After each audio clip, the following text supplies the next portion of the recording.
một số hội họp gần đây, mọi người đều thấy rõ là đảng đã bật đèn xanh cho những người này để mở The refugee crisis in despair. Lễ đặt viên đá xây cất hội trường Thánh Mẫu nhà thờ La Giang vào lúc 9 giờ 30 sáng ngày Chủ nhật 15.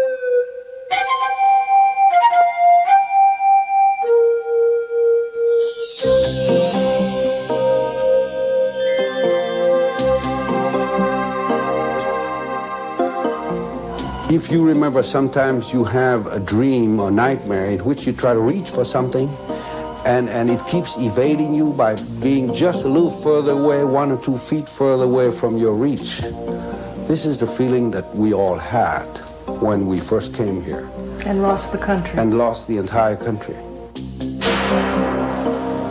Since the fall of Saigon in 1975, America has experienced its largest modern-day influx of immigrants. Some 700,000 people fled Southeast Asia, some by boat, some on foot, to come to the free countries of the world. Most came to America, the country that tried to defend their country. This was their promised land. By 1980, 14,000 Vietnamese were arriving in the United States every month. Many knew no English. Most arrived with the clothes on their back and a small satchel of belongings. The door seemed wide open back then.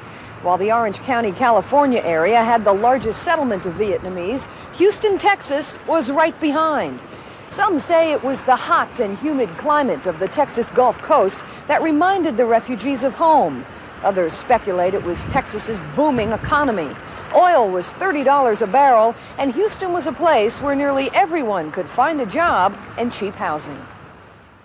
But Texas's good times didn't last forever. The oil industry collapsed.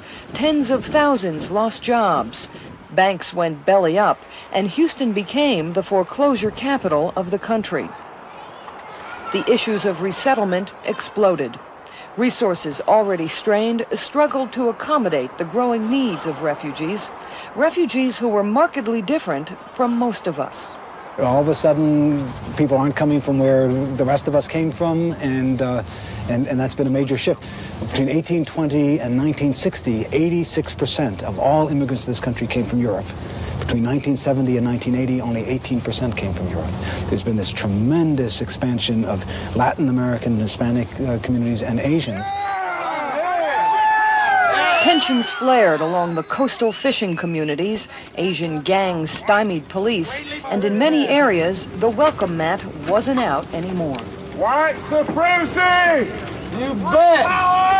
That you will support and defend the Constitution and the By law. 1987, nearly 60,000 Vietnamese refugees were calling Houston home. And most of those people were now Texans, certified American citizens who had pledged their allegiance to the United States of America. I don't know how to explain that feeling when the day I swear to be a citizen. I feel like here I am. Were you scared when you were escaping? Yeah, a little bit, but I think after I leaving in Vietnam, maybe I have freedom, you know. So I am proud of the freedom, so I forget the scare, you know. Still, for the most part, Vietnamese refugees were proving themselves in nearly every area of American life. Students who knew no English arriving here were suddenly rising to the top of their class. Vietnamese newspapers, radio programs, and even television shows were popping up. And there were even jokes made about the number of Asians either working in or buying up convenience stores. No other group of immigrants has assimilated so fast, mainstreaming into American life. I am a capitalist guy, you know, I like money, expensive cars, and big house, stuff like that.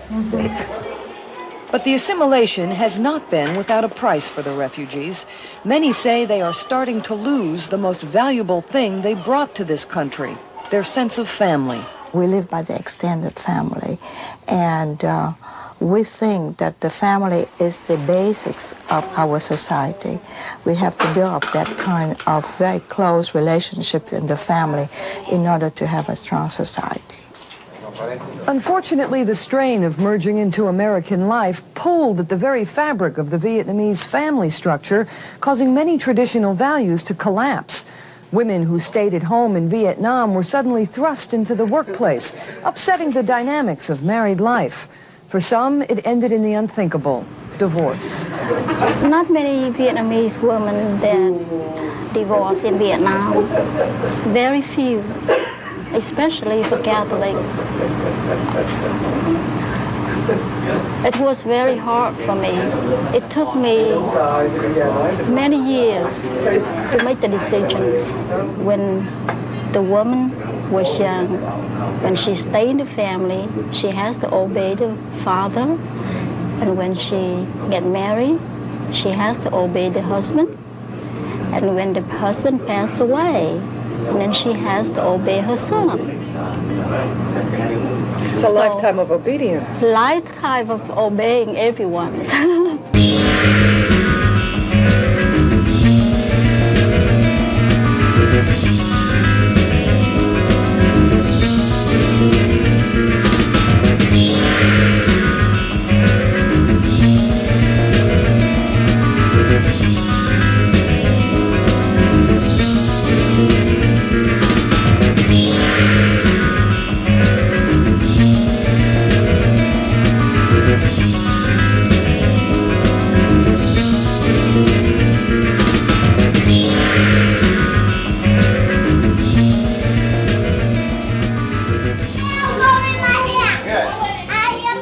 Had changed by coming to America, and not just for married couples. Children who were brought up to obey and not question their elders were being encouraged to ask questions in school. Many were coming home and being forced to interpret for their parents in the community. Parents who were holding on to their Vietnamese customs felt their children were becoming foreigners, forgetting their Vietnamese heritage. The children go to school and speak English, pick up the English language very, very fast. They come home and they cannot communicate it easily with the grandparents. And so the grandparents resent it. They cannot be completely 100% Americanized because no matter how, even with plastic surgery, they cannot become 100% honest to goodness, red-blooded Americans. You see, they're still Vietnamese. I think that's the immigrant's experience, is that terrible pull between wanting to make it in the new country and wanting to hold on to the values of the old country. And there's a classic three-generational story experience in which the grandson remembers what the son tried to forget. The son, though, the son wants to become American? Yeah. The son tries very hard. Kids always, wherever they are, try not to stand out, try to be like everybody else. It's one of the reasons why children learn new languages so rapidly, because they don't want to be different. While most Vietnamese quickly integrated into American life, some have not made the transition well. Community leaders say the first wave of immigrants from 1975 to 1980 were more educated than those who came later, and were able to learn English and a trade faster than less educated refugees from rural areas. A report to Congress on refugee resettlement in 1985 showed that in 1976, more than 76% of Southeast Asian immigrants were able to find jobs. Those who arrived in 1982, however, had only a 25% employment rate. Many who are struggling stay in areas where little, if any, English is ever spoken, transposing their rural lifestyles to small plots of ground in front of public housing projects. The Allen Parkway Village housing project in Houston is scheduled to be torn down as soon as its residents move out into other projects around the city. Most have already left, but a core group of Vietnamese have refused to leave despite offers of better housing elsewhere. And yet many won't go. It's interesting. Many are elderly. They've lived here a few years. They probably want to settle and stay in one place. There could be the problem of a culture barrier or a language barrier. Once you get into a country and establish a little space, you probably want to hang on to that security. But hopefully we'll be able to overcome that at some point. One way the Vietnamese found they can hold on to their family structure is in business. By owning their own, they can employ the whole family, from grandparents to children, and keep the profits among themselves. $6.96 your change. Thank you, sir. The question they faced was where to get in the door. The answer for thousands in the Houston area was in the convenience store industry, not unlike the mom-and-pop operations at the turn of the century. I think almost Vietnamese family, they choose this kind of business because it's easy for them to make a living, and they save money to spend for their children to go to school. The whole family works in an operation like this? Yeah, almost Vietnamese family work like this. So where do they get the money to buy something like this? Buying a business can't be cheap. Before they make this kind of business, they have to work outside, and they save money together, and they spend together and to build this kind of business. So the whole family then buys into the store? Yes. At the time, the Vietnamese were migrating to this country. Inflation was high, unemployment was very low, and so we needed positions to be filled, and they needed the job. So it was, if you pardon the pun, a marriage of convenience. Does your company worry at all that it may have trained its own competition? That again is the American way. Jimmy and Finney Hoa worked in retail outlets just long enough to take their experience and open a Vietnamese supermarket, the Hoa Bin, which means peace in Vietnamese. You have your whole family helping? Yeah. The main thing is I have my whole family help for me, so support me, so I don't worry about when I open my own business. So I always told my wife, the main thing, we are happy, not we are just make the money a lot, but we are happy next our generation can stand in the human right, you know. They can do whatever they want. The success of the Kim Son restaurant can only be called the success of a group effort. A popular downtown Houston lunch spot, the restaurant is run by the La family. In fact, some 20 members of the family work here, with others working at another Kim Son restaurant on the west side of town. Manager Tri La says they've learned by sticking together they cannot be broken. His family has come a long way since arriving in the United States in 1980 with nothing. All of them came together on a boat. How many in all? 57 people. On a boat? In a boat. Now, how did you get out of Vietnam? Did you have to pay bribe money to leave? Yes, we had to pay the money to the Vietnamese government. How much did it cost to leave? It cost about $3,000 or $4,000 for each person at that time. And there were 57 of you? Yes. It must have taken your life savings to get out of here. Right. And when we left Vietnam, we got nothing. Was it worth it? Yes. Because this is, it's like, you know, America is a land of opportunity. What about the shoes? Brows. They're not boots, they're shoes. Okay, and we forgot that he had a... Social service agencies identified the immediate needs of refugees to be a basic knowledge of English and a marketable trade. At the Houston Community College, classes are offered in welding, refrigeration, and basic mechanics. Now loosen on the fittings. Okay, now, you are having a brush too flat. Okay. I want you to roll. Roll. First, the bristle is facing you. Many women choose cosmetology courses. Yeah, and then flare out. Okay? Not all the Vietnamese learn their trades here, though. Nearly 14% of the refugees held professional or managerial jobs in Vietnam. Another 43% were in sales or clerical work.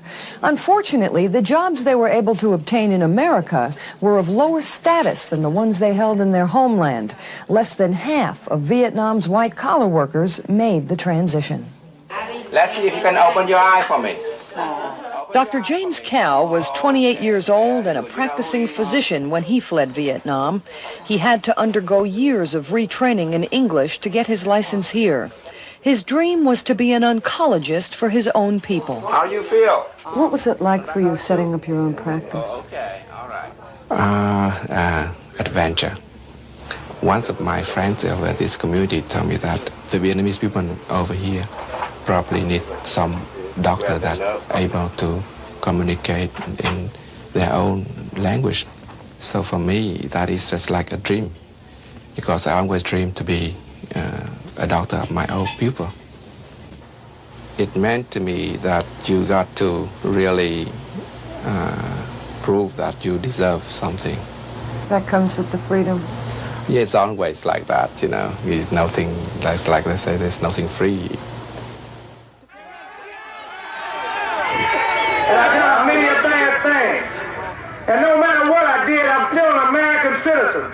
I still got more rights in this country than any son of a bitch they can bring from Vietnam. 1981. Ku Klux Klan members were arriving in droves in the Texas Gulf Coast fishing community of Seabrook.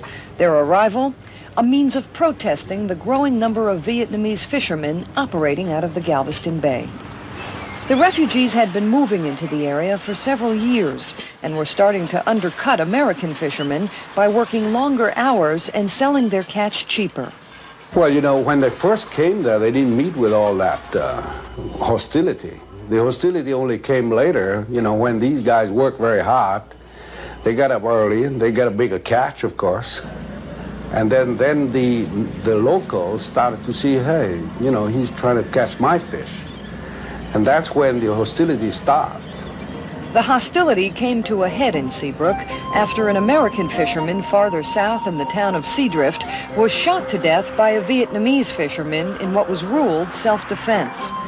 Tensions had been flaring over what some called the suffocating work ethic of the refugees. The entire family would get up before dawn and fish day and night, keeping everything their nets caught. Locals complained the Vietnamese violated the customs of the sea and were gagging them economically, forcing them to live off a smaller portion of the pie. The film Alamo Bay portrayed the tensions this way. Get your asses out of here! You're doing this harbor!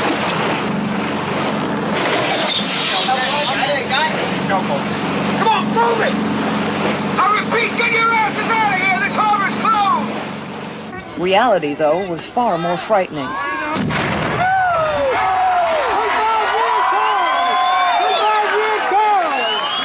Many shrimpers were carrying guns on their boats.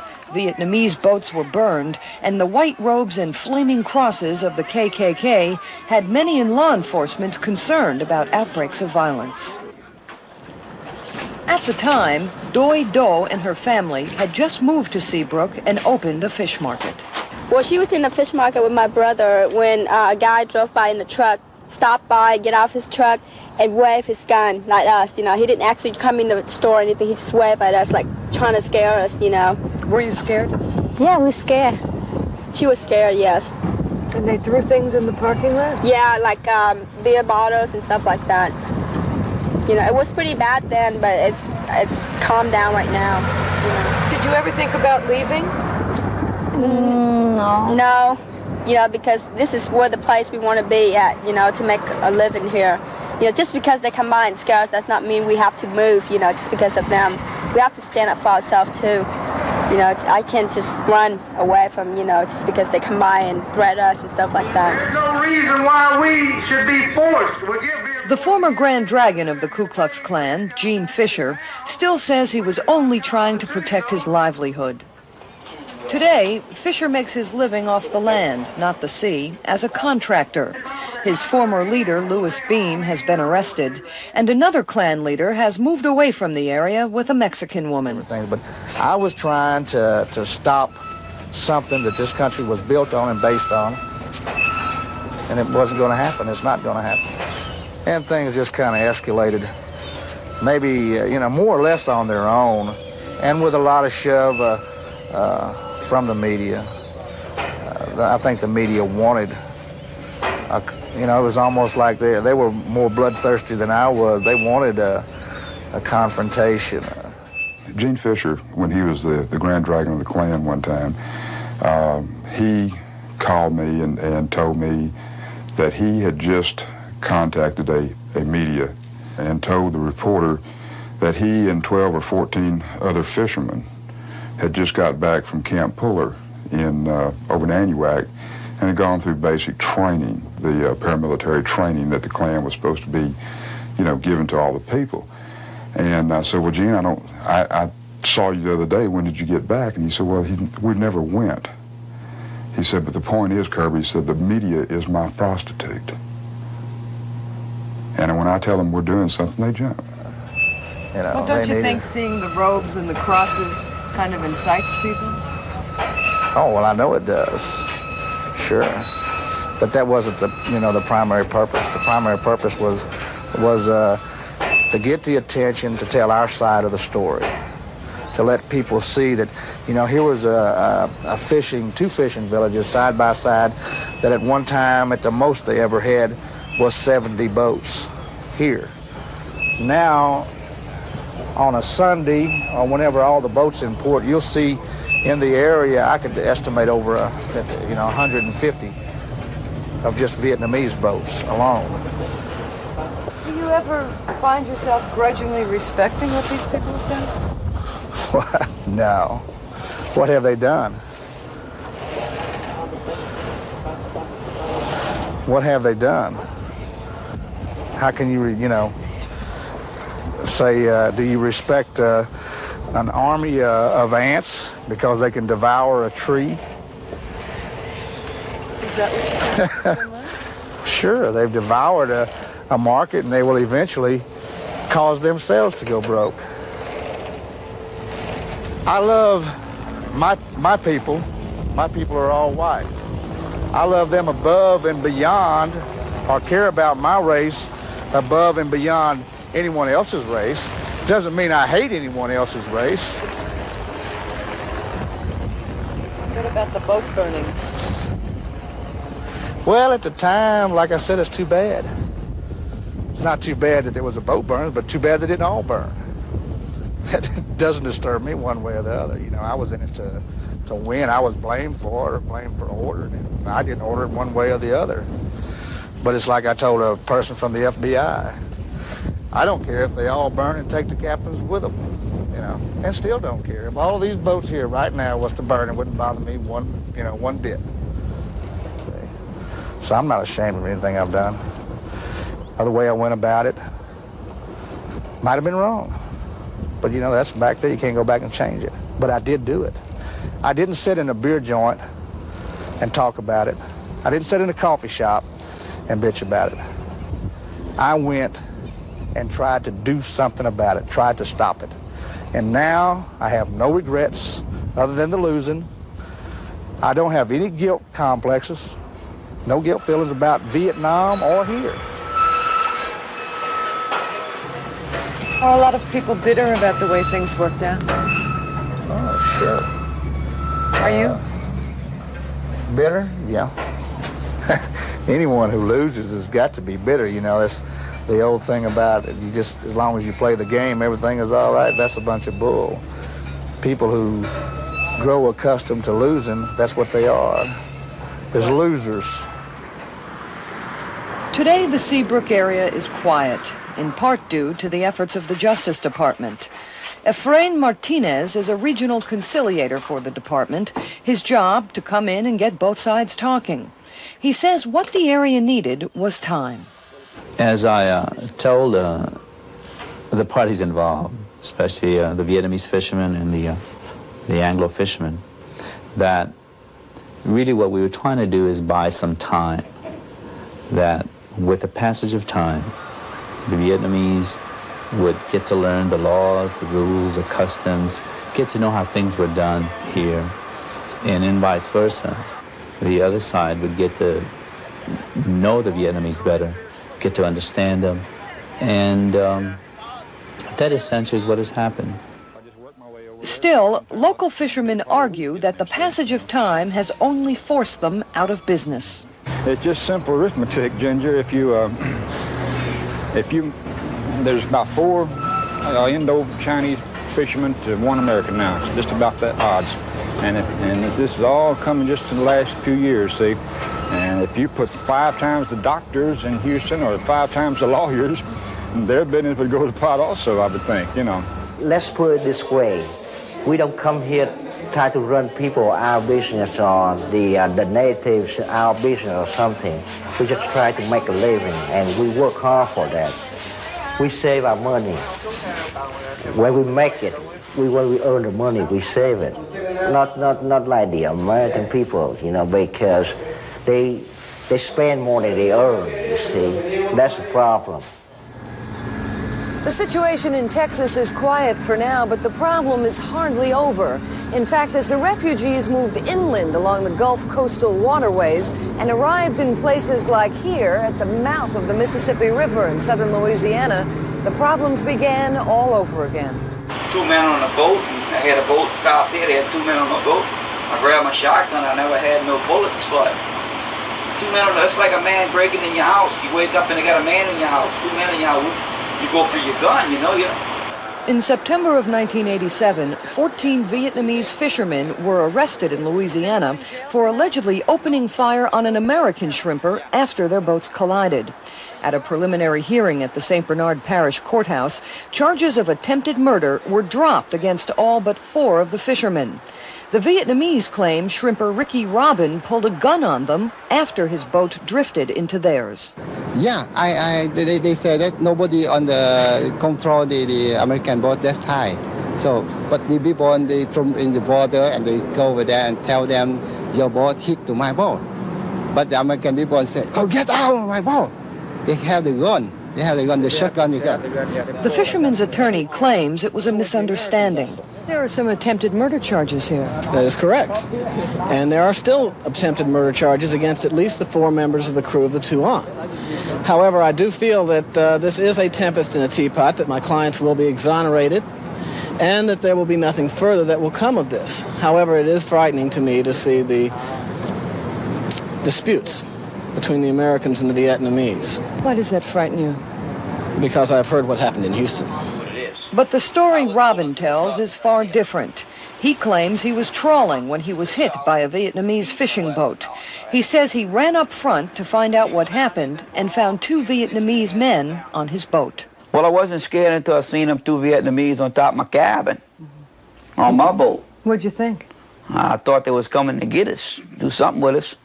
So I ran and got my shotgun, and I couldn't find no bullets. So I went outside with it anyway. I ordered them off the boat. They jumped overboard and swam back to their boat. I looked around, and my partner said, look, there's a boat. And I looked over there. They had another one. They had 3 boats coming to us, wide open.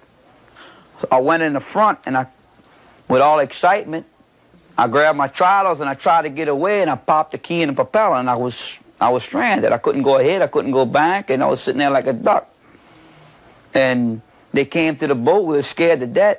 And I got on the radio, I started hollering at the Coast Guard. I had got a hold of the Coast Guard and my wife. Then he just told me, stand by a minute.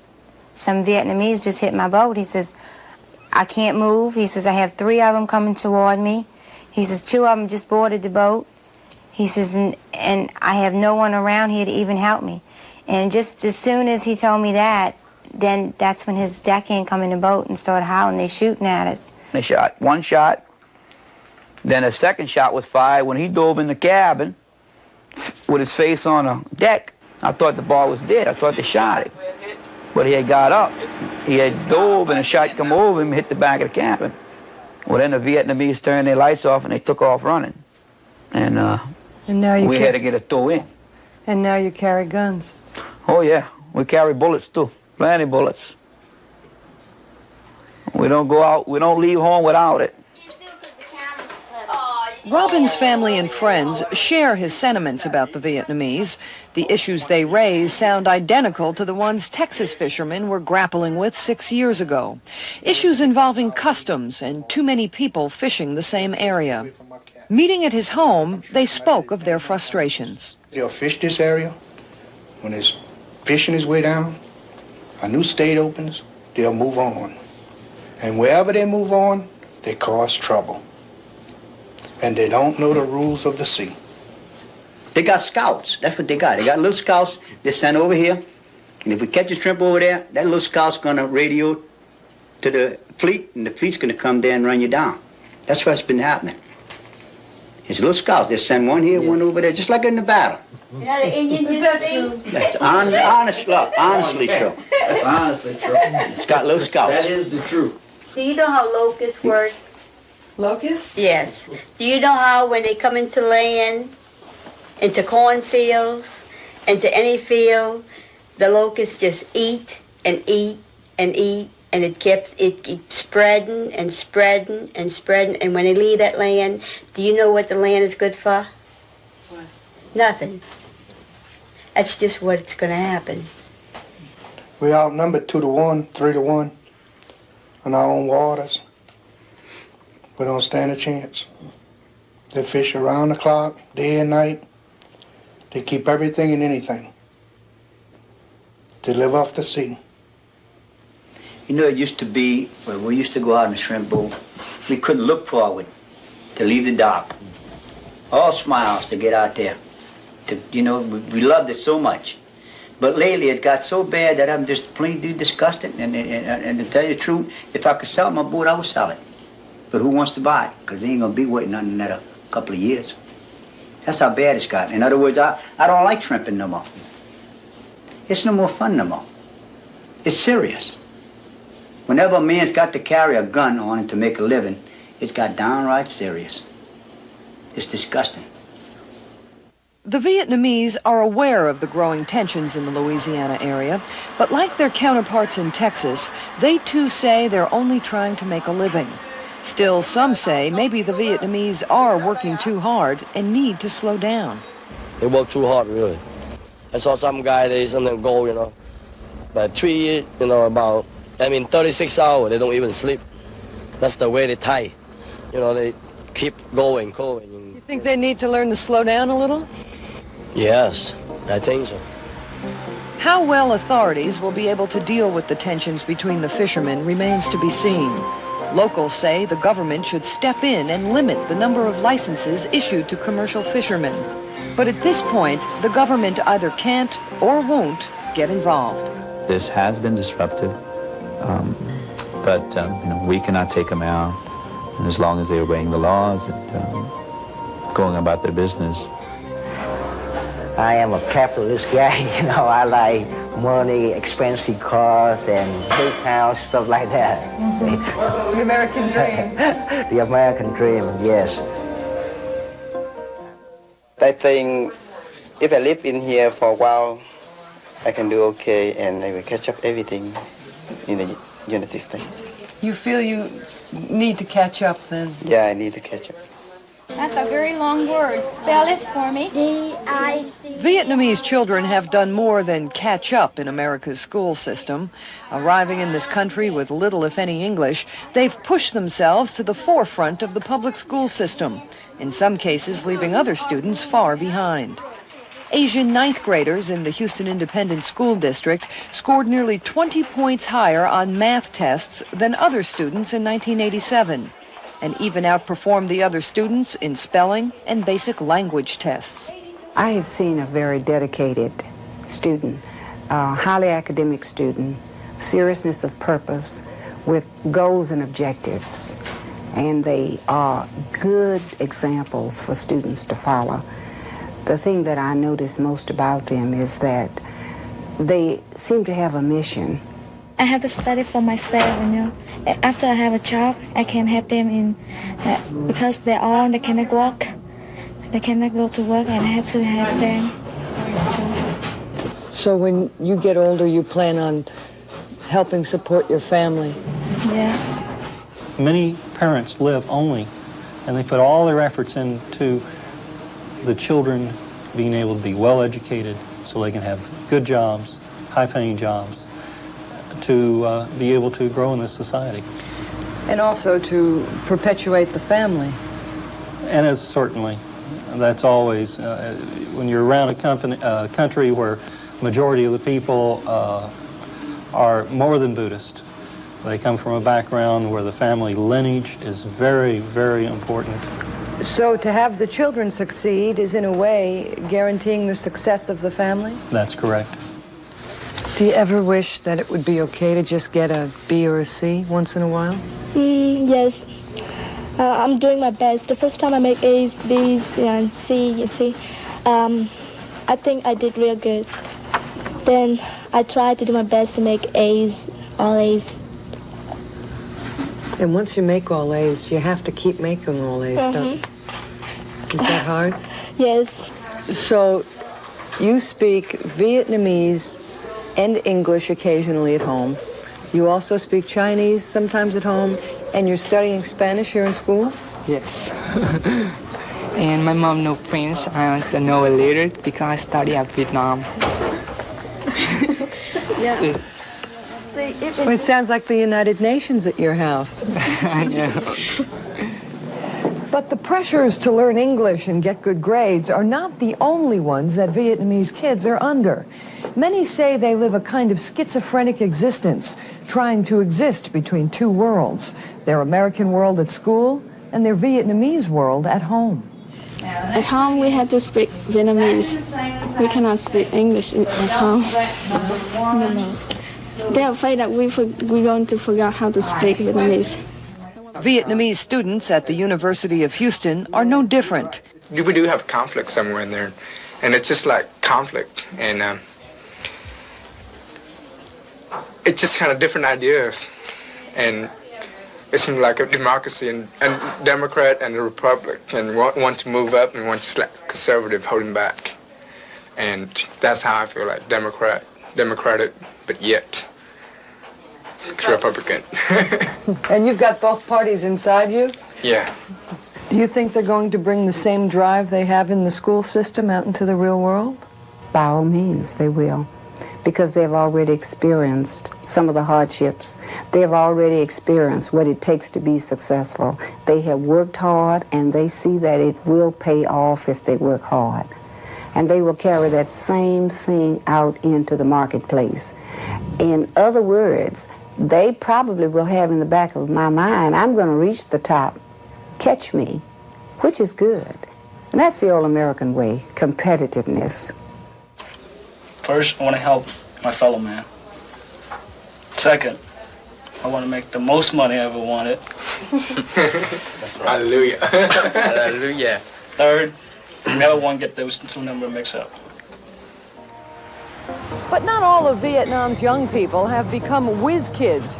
Many arrived here too young to learn a trade, but too old to learn enough English to go through a public school system. They fell through the cracks, and many turned to crime, preying on their own people.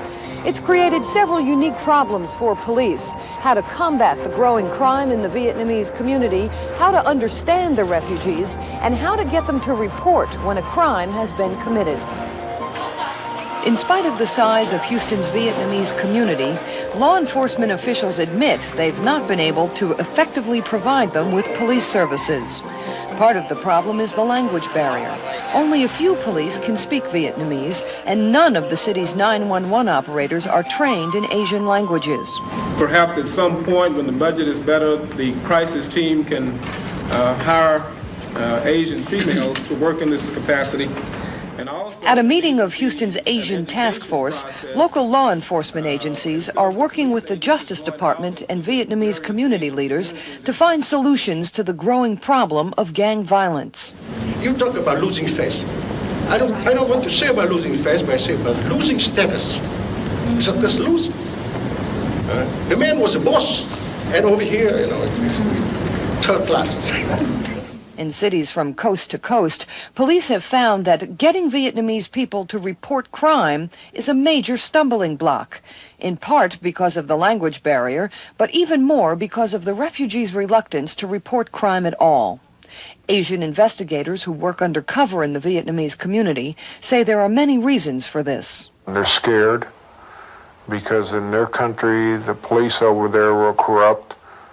And if they went to the police would go and rob them, and whatever left, then they would turn them over to the criminals also.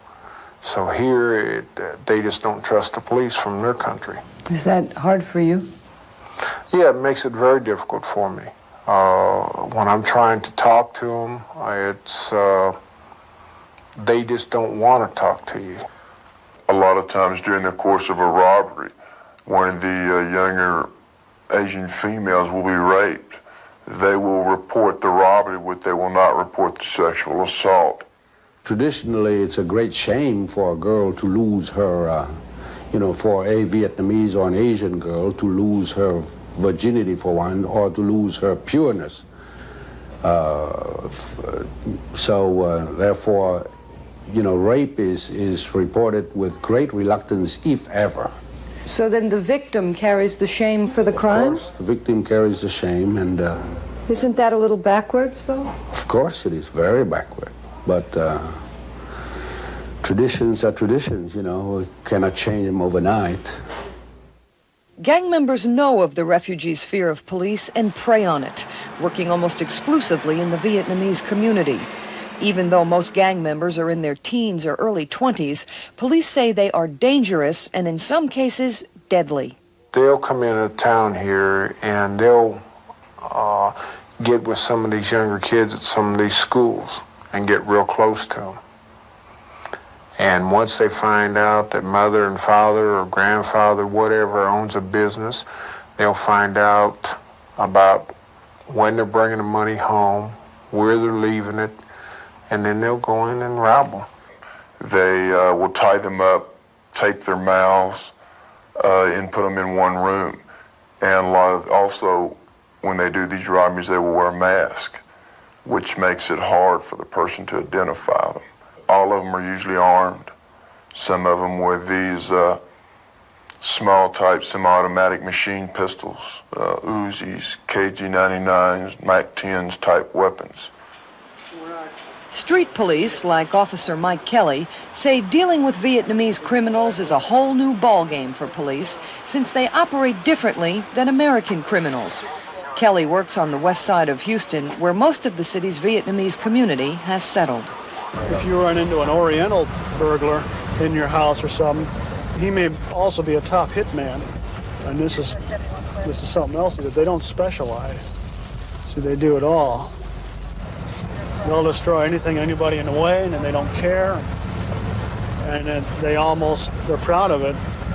They're better armed. They tend to carry heavy armament like submachine guns, which of course is not that difficult to get considering all the military involvement in their past culture. There's a lot of that stuff floating around. We've gotten calls from California with Texas plates showing up there with these gangster type individuals in them, in the cars. So they show their mobility from Texas to California or from Texas to, say, the northern states. Well, then is the converse true? Have we had reports of California plates in Texas? We do get some, most of our plates are from California.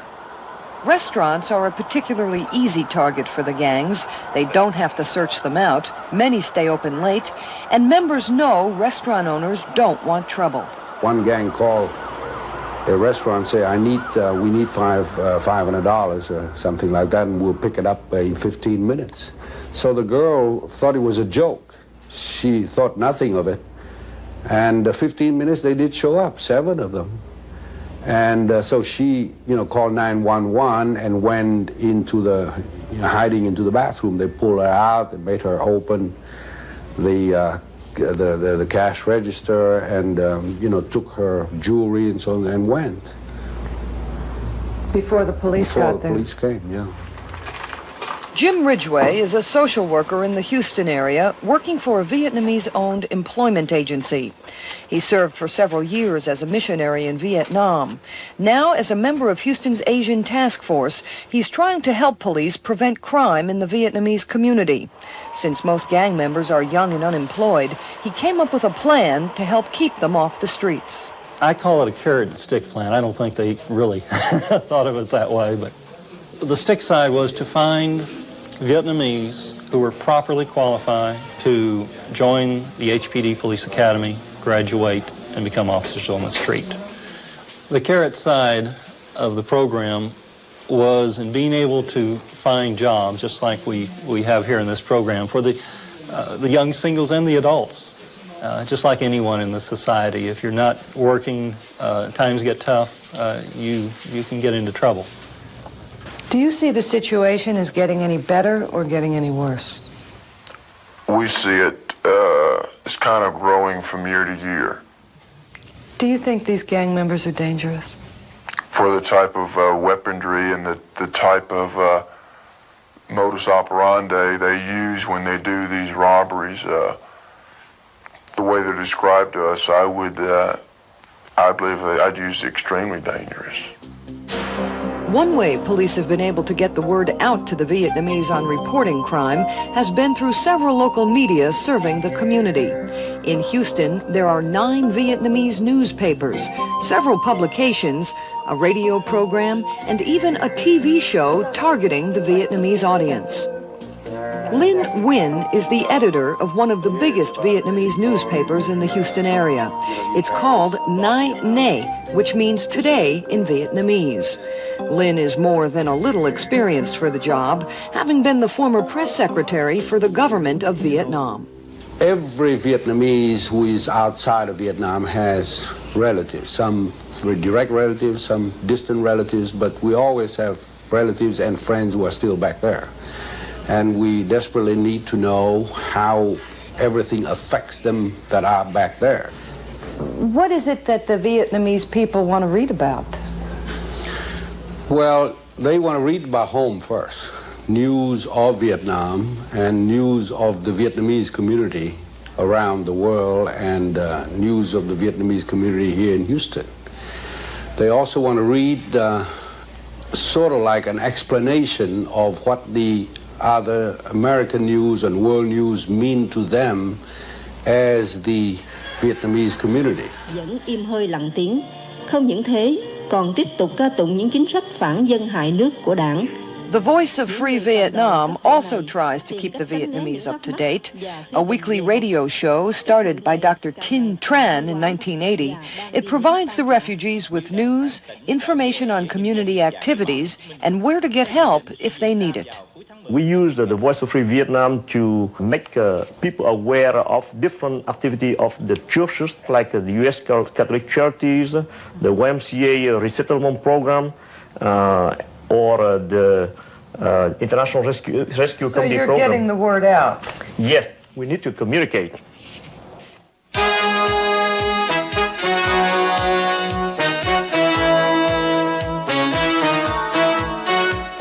One of the more ambitious ventures for the Vietnamese has been the start of a weekly news and information television program.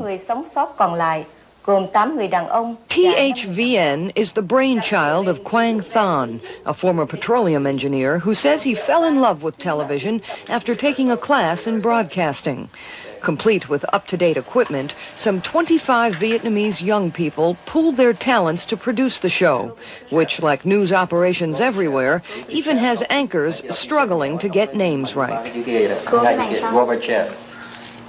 Johnny Cleveland Hagen. Johnny Cleveland Hagen. Right. Right. Okay. It's hard for me to. Okay. No. It's a variety show for a half hour long every week, and it has everything from information to entertainment to education. And main purpose is to protect and develop our culture and help them to integrate into the American society. Because those people, they don't watch the local news very much, and they're not aware of what's going on. So. And this keeps people from living in their own world? That's right.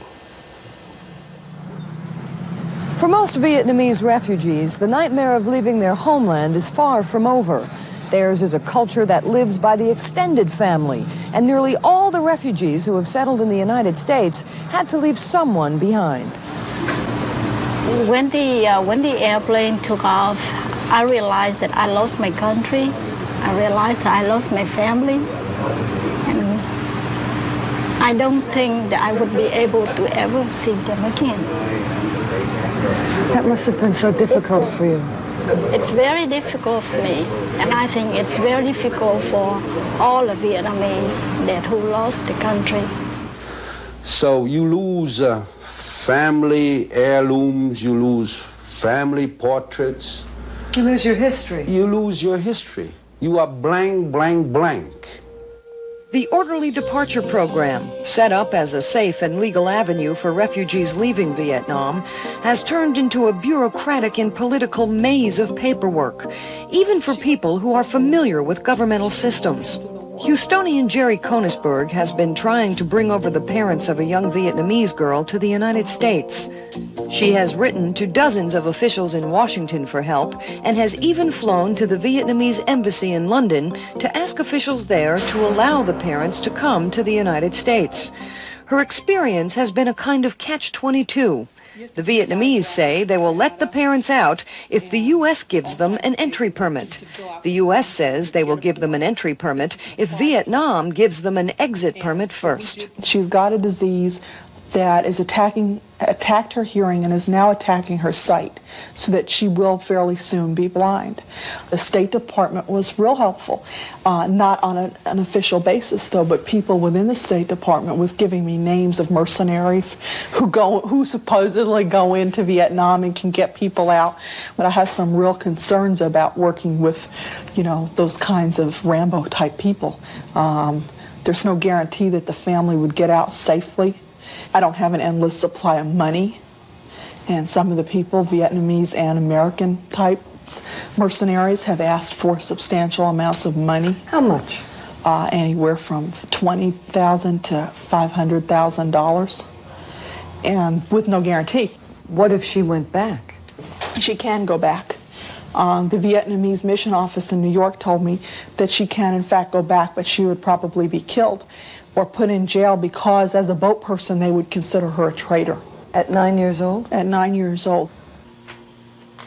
For refugees unfamiliar with the system, waiting for reunification can take years. Michael Nguyen is 62 years old. He worked as an accountant for the U.S. government for 13 years in Vietnam, but was left behind when the Americans evacuated. If I stay there, one time someone knew me, that time they put me in jail with a cord, a big stone, and they put me on the river, and no more the life. You think they would have killed you? That's right. But in Vietnam... Michael left his family and moved from village to village for 5 years before crossing the border into Thailand by bicycle. He arrived in the United States in 1981 and has been trying since then to bring his wife and daughter to Houston. He thought between his status as a former employee of the U.S. government and his new status as a citizen, they would be reunited quickly.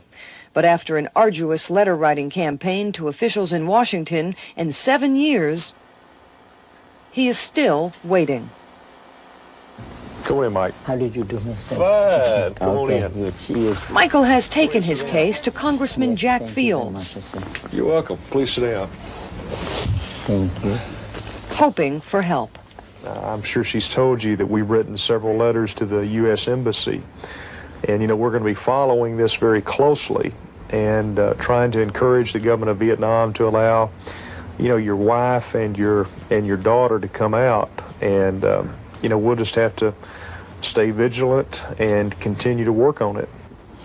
And so we're going to do everything we possibly can. Do you think many of these people are simply victims of international politics then? I think many of the refugees that have not been reunited are, in essence, pawns in a major propaganda game on the world stage between the governments of Vietnam and the government of the United States. And these people are actually in the middle. And, it is my concern that perhaps the people who are still in Vietnam are pawns being used by the government of Vietnam to exact certain treatments from the United States. Realistically, though, what are Mike's chances of being reunited with his family? I can't say that because the government of Vietnam does not necessarily have a definite procedure or definite regulations.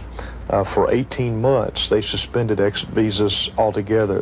One of the saddest aspects of this entire story is that there is uncertainty. I cannot say to Mike or to anyone else who wants to be reunited with family in Vietnam that will ever materialize. I know that I'm freedom. I'm very happy. Okay, I'm free, but no family here, but always wife and daughter make me sad. Yeah, I wish one day, maybe soon in the future, they come here with me, and that's all. And that time I don't need nothing else. Maybe I work very hard, but I don't care. I want them to come here with me only. Because of us 6.5 years ago, I feel very sad that no any day, only whole day, I feel happy. Maybe couple hours, that's all. No more. No whole day, I feel happy. They are now our new Americans, strange people from a strange land who landed on our shores hoping for another chance at the freedom they lost. It has brought out the best and worst in us and in them. And in the process, they have learned that freedom also means freedom to fail. Their hopes lie always in their next generation, a generation of Vietnamese who will be made in America. I want to graduate from university and I work for myself, and maybe in the future I want to have my own business. We do have a dream, and it's not only American dream. We do have a dream that we'll come back to our country. And that's the only thing that when I come back, I hope I can achieve something and be proud of to help the people in Vietnam. That's been the story of America. Always, immigrants have brought the kind of energy, the commitment. They become more American than Americans, more aware of the richness and the freedom and the opportunities this country represents. Every time a new family comes to this country seeking the hope and opportunity the country provides, it ennobles the American spirit. It reminds us of what we're about. I got the biggest kick when I first moved here, and I saw this Oriental family with these little kids walking around, and I expected to hear some foreign language come out of these kids. He said, "Hey, Mama, can we get a hamburger?" Yeah, little Oriental kids with a Texan accent.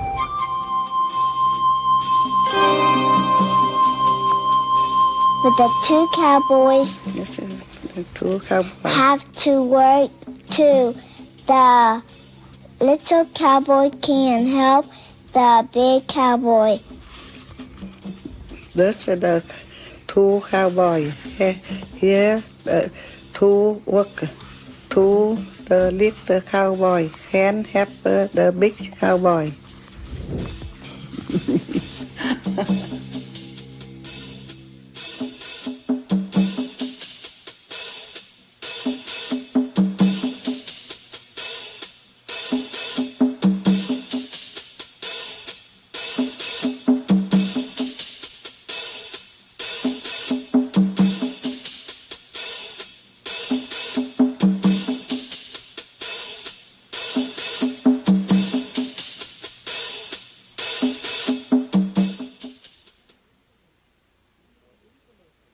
For information on videotapes and transcripts of Made in America, write KUHT Production, 4513 Cullen Boulevard, Houston, Texas, 77004.